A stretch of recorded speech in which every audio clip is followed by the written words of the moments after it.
aí, já pararam para pensar que não importa se é no celular ou num servidor gigante na nuvem, tem uma coisa ali, silenciosa, organizando tudo? Pois é, são os sistemas de arquivos. A gente usa o tempo todo, mas como é que eles funcionam de verdade? Bom, hoje a gente vai abrir o capô e descobrir exatamente isso. E a pergunta que não quer calar é essa aqui. Pensa só, um disco rígido, um SSD, no fundo é só um amontoado gigantesco de blocos, uma fita linear de zeros e uns, e de alguma forma o sistema operacional pega essa bagunça e transforma naquelas pastas de arquivos todos organizadinhos que a gente vê todo dia. A mágica por trás disso tudo, ela acontece num lugar chamado sistema de arquivos. Para a gente entender essa mágica, nosso roteiro vai ser o seguinte. Primeiro, a gente olha a arquitetura da informação. Depois, o quebra-cabeça, que é a alocação dos dados. Em seguida, vamos ver como os sistemas se protegem contra falhas. E para fechar, um exemplo prático, o X4. Ok, então vamos lá. Começando pela base de tudo, a estrutura. Pensa nisso como as camadas que fazem a ponte entre o hardware bruto e os aplicativos que a gente usa. Bom, a definição técnica aqui é super importante. O sistema de arquivos é exatamente o subsistema que faz essa abstração. É ele que pega aquele armazenamento bruto todo linear e coloca a ordem na casa, criando o conceito de arquivo que a gente conhece e usa. E essa organização toda acontece em camadas, uma em cima da outra. Lá na base de tudo, claro, está o hardware. Logo acima vem os drivers, que conversam com esse hardware. Depois, a gente tem a gerência de blocos, que começa a organizar os dados em pedacinhos. Em seguida, a camada de alocação de arquivos, que é quem decide onde cada pedacinho vai ficar. Aí vem uma camada genial, o VFS, ou Sistema de Arquivos Virtual, que serve para unificar tudo e deixar o sistema operacional conversar com diferentes sistemas de arquivos sem nem perceber a diferença. E lá no topo, a interface que os nossos programas usam para acessar tudo isso. Agora, olha só um detalhe fundamental. O hardware, lá embaixo, enxerga os dados em blocos físicos, que costumam ser bem pequenos, tipo 512 bytes. Para ganhar eficiência, o sistema operacional junta vários desses e cria o que a gente chama de bloco lógico, de uns 4 KB, por exemplo. Isso é ótimo, porque numa leitura só, ele já traz um monte de dados, mas tem um lado ruim. Imagina um arquivo de texto minúsculo de 200 bytes. Ele vai ter que ocupar um bloco lógico inteiro de 4 KB. O resto do espaço? Desperdiçado. É o que a gente chama de fragmentação interna. E isso já nos joga direto no nosso próximo grande desafio. Tá, mas onde exatamente a gente coloca os dados de um arquivo no disco? E a escala desse problema é absurda. Pensa num arquivo de filme de 1 GB. Se a gente usar blocos de 4 kilobytes, ele vai precisar de mais de 250 mil blocos. Imagina só espalhar tudo isso de qualquer jeito pelo disco. Seria um desastre para a performance.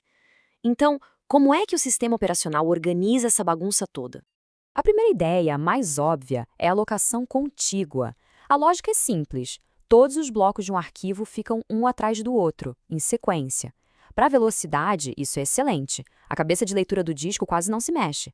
O problema é super inflexível. Primeiro, é preciso saber o tamanho total do arquivo antes mesmo de começar a salvar. E com o tempo, o disco vai ficando cheio de buraquinhos vazios entre os arquivos. É a tal da fragmentação externa. E esses buracos acabam sendo pequenos demais para arquivos novos e maiores. Para resolver esse problema de flexibilidade, surgiu a locação encadeada. O sistema FAT, famoso nos primórdios do Windows, usava isso. A ideia é que cada bloco tem um endereço que aponta para o próximo bloco do arquivo. É como uma caça ao tesouro. Isso resolve a fragmentação externa, o que é ótimo, mas o acesso aleatório vira um pesadelo. Para chegar no bloco número 100, é preciso literalmente ler os 99 blocos anteriores só para seguir a trilha de ponteiros. E pior, se um desses ponteiros quebra, já era, perde-se o resto do arquivo. A solução para esse problema do acesso aleatório veio com a alocação indexada. E a ideia aqui é simplesmente genial. Em vez de uma corrente, cria-se uma estrutura central, que a gente chama de inode, ou nó de índice. Pensa nele como o sumário de um livro. Ele guarda as informações do arquivo e, o mais importante, uma lista com o endereço de cada bloco de dados. Ah, mas e se o arquivo for gigante? Boa pergunta. O inode tem um tamanho fixo. Não dá para colocar uma lista infinita de ponteiros ali. E é aqui que a coisa fica ainda mais inteligente, com a indexação multinível. Funciona assim. O inode tem alguns ponteiros que apontam direto para os primeiros blocos. Depois, ele tem um ponteiro indireto, que aponta para um bloco, que é ele mesmo uma lista de ponteiros. E se precisar de mais, tem o ponteiro indireto duplo, que aponta para um bloco de ponteiros, que apontam para outros blocos de ponteiros, sacou? É uma árvore. Isso permite que o sistema consiga endereçar arquivos gigantescos. Mas a evolução não para, né? Sistemas mais modernos, como o NTFS do Windows, o HFS+, da Apple e o ext4 do Linux, usam uma abordagem híbrida que busca o melhor dos dois mundos. Essa estratégia usa uma coisa chamada extents, ou extensões. É bem simples de entender. Uma extensão é só um trecho de blocos contíguos. Então, em vez de guardar o endereço de cada bloquinho, o sistema guarda o endereço do começo do trecho e quantos blocos ele tem. Pensa num arquivo de vídeo enorme. Em vez de milhões de ponteiros, ele pode precisar de umas poucas extensões. Isso economiza um espaço absurdo nos metadados. Então, resumindo a ópera, cada estratégia tem seu lado bom e seu lado ruim. A contígua é super rápida, mas inflexível. A encadeada é flexível, mas péssima para acesso aleatório. A indexada já resolve isso bem. E a alocação por extensões? Bom, essa otimiza tudo, juntando a velocidade da contígua com a flexibilidade da indexada. Não é à toa que é a abordagem que venceu e é usada hoje em dia. Beleza. Até aqui, tudo bem. A gente já sabe como organizar os dados de forma eficiente. Mas e quando dá ruim? Tipo, o que acontece se a energia acaba no meio de uma gravação? Pensa no simples ato de criar um arquivo. Não é uma coisa só. O sistema precisa fazer várias coisinhas. Primeiro ele reserva um inode, depois ele escreve as informações nesse inode e, por fim, ele atualiza o diretório para apontar para esse novo arquivo. Imagina que a energia acaba bem no meio disso. O que acontece? O sistema de arquivos fica inconsistente.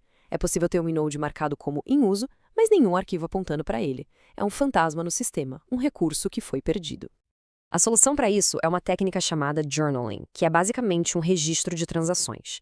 A ideia é simples, mas muito poderosa.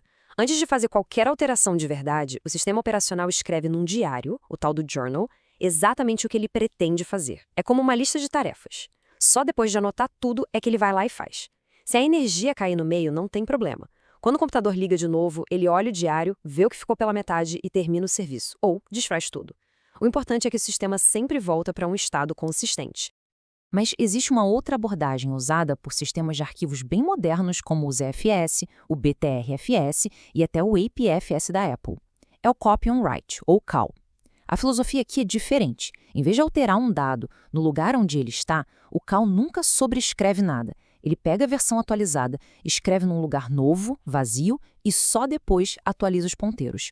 A grande vantagem disso, a versão antiga do dado continua lá, intacta. Isso permite criar snapshots do sistema de um jeito super fácil e a recuperação de falhas é quase instantânea. Bom, agora que a gente viu toda essa teoria, vamos juntar as peças e ver como tudo isso funciona num exemplo do mundo real, um sistema de arquivos super popular. A gente vai falar do ext4.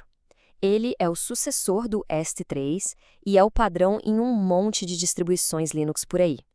Ele é um ótimo exemplo de como um sistema de arquivos maduro e confiável coloca em prática muitas dessas ideias que a gente acabou de discutir.